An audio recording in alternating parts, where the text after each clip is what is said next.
Ang Kabilin.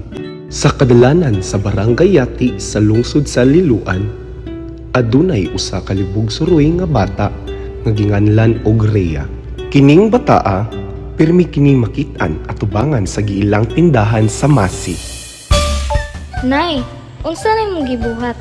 Mura lagi na siya lamig. Dali inday, naghimo og Masi.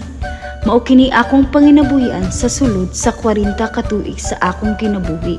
Mao kini akong naandan sukad sa pagkabata hangtod karon.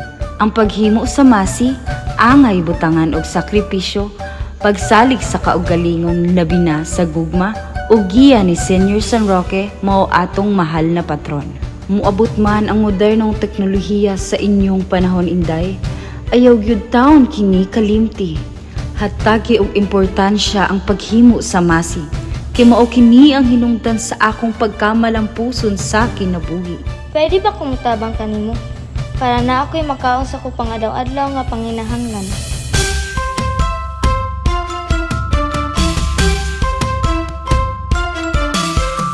Salamat Nanay Larding, dili jud ko ni kalimtan.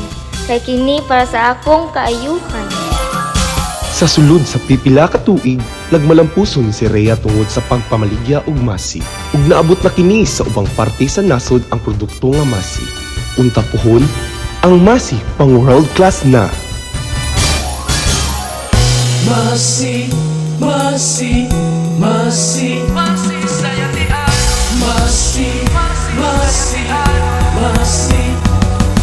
Sa kalisod sa panahon, nangitag unsay anay buhaton. Uban sa giyan sa San Roque na muna ang Masi. Ibalik-balikan o kinahamdot sa katauhan. Masi ang hinungdan, maunga ang Yati mas nailhan.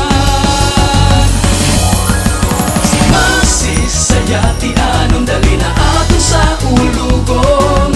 Masi sa Yati anon ang kapistahan mapulukon. Masi ako kining tatakiyating Iloanon.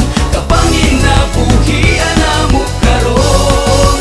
Masi sa Yati anon.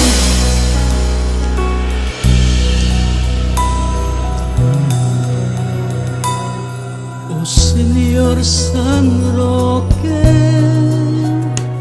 salamat sa imong grasya.